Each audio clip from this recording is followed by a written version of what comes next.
Ini saya akan memberikan tips bagaimana cara meningkatkan pendapatan teman-teman di Microstock. Sebelumnya, jika teman-teman masih baru dan baru pertama kali berkunjung ke channel saya, silakan subscribe dulu dan aktifkan loncengnya, jadi teman-teman tidak ketinggalan jika ada video terbaru. Baik, kita mulai saja.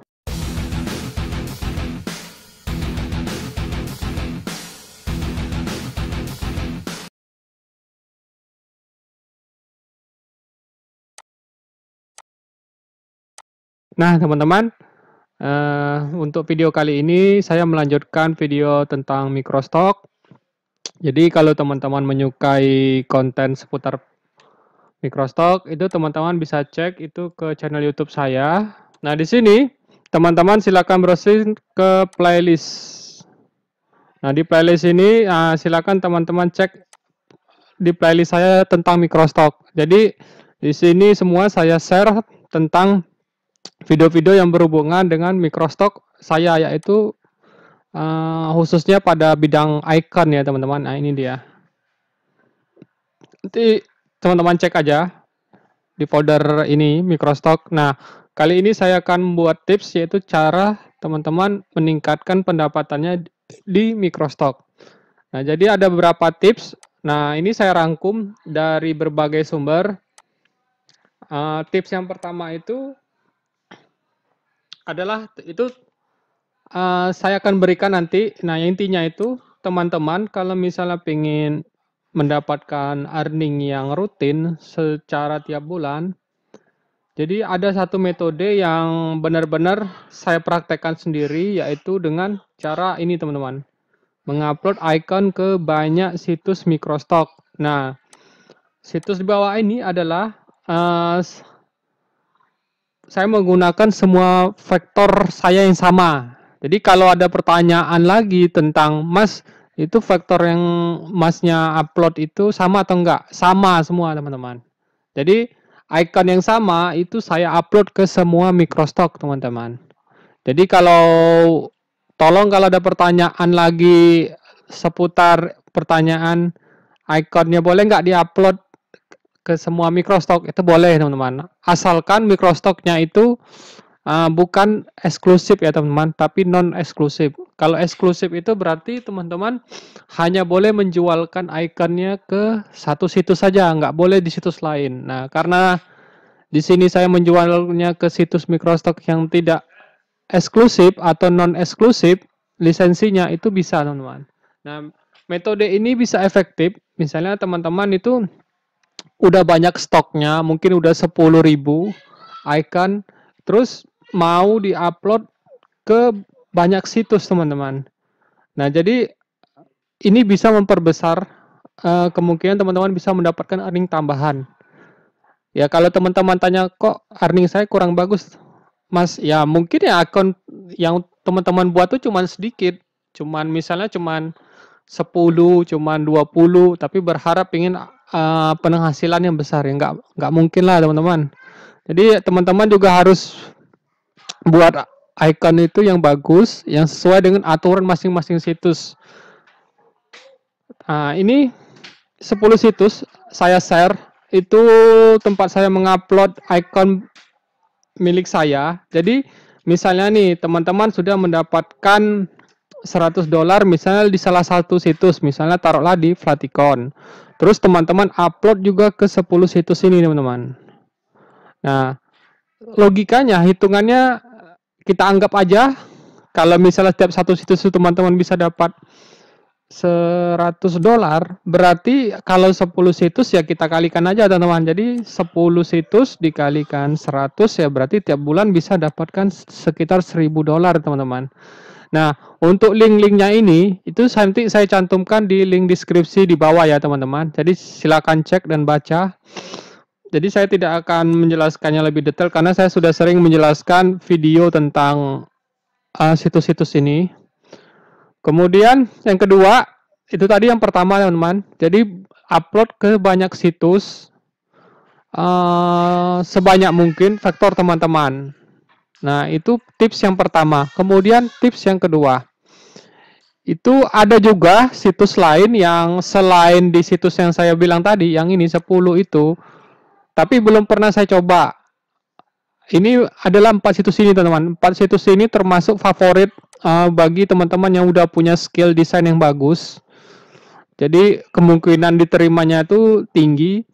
Untuk saya sendiri, saya udah coba Creator Market, tapi saya nggak lolos teman-teman. Kemudian untuk Graphic Reaper saya belum pernah coba. Nah untuk Free Pick ini saya udah pernah coba tuh 20 kali 20 desain saya yang pertama, tahu-tahu di reject semua teman-teman. Jadi saya langsung di ban. Nah, itu tantangannya kalau kita mau ngupload di situs-situs yang udah besar, udah rame. Jadi ya memang nggak mudah ngupload ke situs-situs yang ini karena mereka kalau icon kita bagus dan layak jual istilahnya tuh, kita membuat desainnya sudah sesuai dengan aturan mereka, ya kemungkinan besar teman-teman diterima. Tapi kalau teman-teman baru belajar desainnya pun tidak terlalu bagus, ya mau coba-coba upload ke sini ya udah otomatis lah pasti di reject atau ditolak ke Creative Market, Graphic Reaper atau Etsy. Nah kalau dari keempat ini sih yang saya dengar yang agak mudah itu di sini teman, Etsy. Cuman yang di Etsy ini kalau teman-teman memasukkan ikonnya ke sana, itu tuh ada biaya yang namanya biaya listing, teman-teman. Jadi listing itu jadi satu kali vektor kita masukkan itu dianggap satu listing, teman-teman. Nah, setiap satu vektor itu baik laku atau tidak, itu kita akan dikenakan biaya tiap bulan, teman-teman. Misalnya kalau biayanya tiap bulan 0,25, ya 0,25 tiap bulan kita dikenai biayanya itu. Itu secara rutin ya teman-teman. Untuk peraturannya nanti teman-teman cek sendiri. Saya belum pernah coba main di Etsy. Dan saya lihat juga ada beberapa freelancer luar itu boleh itu main di Etsy teman-teman. Cuman ya kalau teman-teman earningnya belum bagus, maksudnya tuh belum ada earning tambahan, tidak saya rekomendasi main di sini, main di Etsy. Karena apa ya tadi? Karena ada biaya biaya tadi. Tapi kalau teman-teman sudah ada earning rutin yang bisa menutupi ini, misalnya dari Shutterstock tuh udah ada rutin, misalnya tiap bulan udah dapat $100, atau dari Icon Finder misalnya udah $100 juga. Nah, itu berarti ada biaya spare bisa teman-teman gunakan. Jadi bisa membiayai biaya listing teman-teman ke Etsy, teman-teman. Itu tips kedua. Jadi selain situs-situs yang 10 ini sudah saya buat, yang ini linknya ini ada saya cantumkan di link deskripsi, teman-teman. Nah, ini yang kedua yaitu juga upload juga ke situs traffic yang ramai. Yang traffic yang ramai selain Shutterstock ya ini, 4 ini. Kemudian yang ketiga itu situs portofolio desain yang bagus untuk promosi. Nah, ini saya juga dapatkan dari YouTuber luar. Jadi kalau misalnya kita pingin agar kita dikenal, kemudian exposure atau keberadaan kita itu lebih dijangkau oleh orang banyak, nggak cuman market Indonesia aja tapi market luar. Nah, kita juga perlu punya portofolio, atau misalnya kita membuat icon kita itu tidak diupload ke Microstock saja teman-teman, tapi juga ke situs-situs desain seperti Behance, di Dribbble, Instagram. Kemudian kalau teman-teman ada grup Facebook itu juga bagus, silakan upload aja. Kemudian di Twitter, kemudian Pinterest. Oh ya, saya tambahkan satu lagi, YouTube. Nah, jadi kalau teman-teman bisa melakukan hal ini, ada kemungkinan besar kalau icon teman-teman itu cocok dengan mereka dan mereka suka, pasti mereka beli, teman-teman. Bisa juga teman-teman ngiklan di AdWords maupun Facebook Ads. Jadi logikanya seperti ini. Kalau misalnya teman-teman hanya menunggu aja penjualan, nah misalnya kayak gini, menunggu penjualan aja, nggak ada coba promosi keluar, itu pasif, teman-teman. Tapi kalau pasif itu ya kita hanya menerima aja, itu juga bagus. Tapi kalau lebih pengen aktifkan, kita juga mau promosi, ini juga bagus teman-teman di sini, di situs ini. Nah, ini contoh situsnya itu saya sudah buka. Ini Dribbble. Saya belum pernah coba ngupload buat desainnya di Dribbble. Kalau menurut teman-teman yang bermain Dribbble itu di grup freelancer, itu ada yang mereka dapat klien dari dia lihat apa namanya, kayak gini, oh tertarik, dia suka dengan stylenya. Misalnya seperti ini, style yang ini, yang ini. Jadi ini memang style yang situs yang dikhususkan untuk portofolio desain. Jadi banyak juga klien-klien atau perusahaan besar yang berhubungan dengan UI UX itu mencari freelancer itu juga dari sini teman-teman, situs Dribbble. Teman untuk bergabung di Dribbble ini dari undangan ya teman-teman, invitation. Jadi nggak bisa kita sign up di sini. Misalnya ini, yang ini nggak bisa kita sign up biasa. Jadi harus kita di invite oleh teman-teman yang sudah bergabung di Dribbble. Kalau teman-teman ada waktu dan memang pengen membuat portofolio bagus di online, saya sarankan juga buat di Dribbble teman. Kemudian juga temannya Dribbble itu Behance, sama juga. Di sini isinya juga untuk para desainer. Jadi kalau teman-teman biar trafficnya rame, promosikan juga ini teman-teman ini ke situs ini teman-teman, ke Behance. Saya juga belum coba buat akunnya, tapi kalau teman-teman sempat, saya sarankan untuk membuat akunnya di sini dan coba upload contoh icon teman-teman ke sini. Siapa tahu nanti teman-teman bisa ada traffic, arahkan trafficnya itu ke situs penjualan akun teman-teman. Misalnya di Shutterstock, siapa tahu mereka nanti beli gitu teman-teman. Kemudian yang ketiga itu bisa melalui Instagram. Nah, buat teman-teman yang sudah DM saya di Instagram saya yang ini, judulnya ini, saya memang belum buat dulu untuk postingannya di sini, tapi saya tuh terkadang kalau di YouTube chat teman-teman tuh tenggelam teman-teman. Kadang kalau banyak, saya sering juga kelupaan karena saya sibuk dengan desain. Cuman kalau di Instagram saya akan luangkan waktu, misalnya kalau teman-teman DM pesan saya atau follow saya, itu saya akan berusaha menjawabnya sebisa saya. Jadi kalau bisa saya jawab, cuman kalau nggak bisa ya harap dimaklumi saja teman-teman. Kemudian jadi kalau teman-teman punya Instagram itu teman-teman bisa membuat apa namanya upload portofolionya juga di Instagram. Ini banyak juga teman-teman yang melakukan promosinya melalui Instagram. Kemudian juga teman-teman kalau misalnya ada akun Facebook, coba akun postingan itu jangan kayak misalnya contoh ini akun saya di alamat sini Facebook saya. Itu coba kita balik ke Facebook ke halaman depan. Banyak yang saya lihat Facebook ini teman-teman nggak maksimalkan gunainnya. Sebenarnya sih nggak masalah ya kayak gini ya teman-teman. Cuman ini kan cuman promosi sendiri. Tapi kalau misalnya teman-teman bisa untuk icon kan lebih bagus teman-teman. Ini bagus juga. Ini ya cuman untuk lebih mempromosikan. Misalnya dia pengen terjun ke dunia politik, itu juga banyak yang buat akun Facebook hanya untuk promosi. Ini juga bagus. Seperti ini. Nah, kemudian juga ini tadi yang contoh prefix. Nah, ini saya udah pernah coba upload situs vektor saya ke sini, cuman sayangnya akun saya tersebut tidak di-approve. Ya kalau bagi saya sih nggak masalah ya. Yang penting situs-situs utama icon tuh saya bisa icon saya bisa lolos.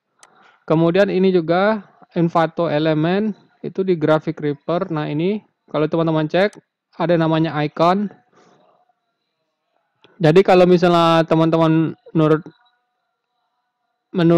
teman-teman icon teman-teman itu bagus dan layak, silakan diupload aja teman-teman. Ini kan kalau teman-teman lihat kan bagus-bagus ininya, tampilannya, kemudian konsistennya.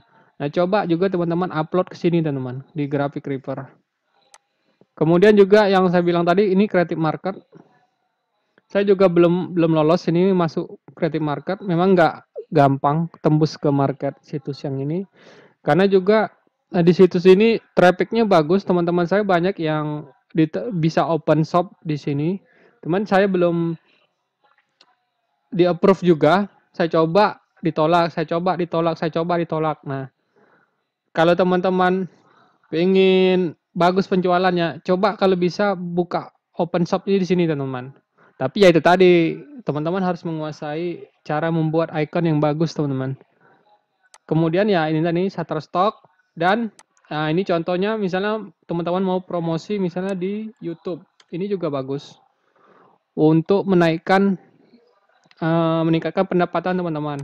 Itu tadi sudah situs portofolio sudah. Nah, kemudian itu ikuti tren. Nah, misalnya gini teman-teman, di situs itu dikasih tahu bahwa penjualan icon yang lagi laris saat ini yaitu berhubungan dengan coronavirus ya. Makanya teman-teman juga harus ngikutin teman-teman kalau misalnya pengen kemungkinan salesnya tinggi ya ikuti juga buat icon yang berhubungan dengan coronavirus.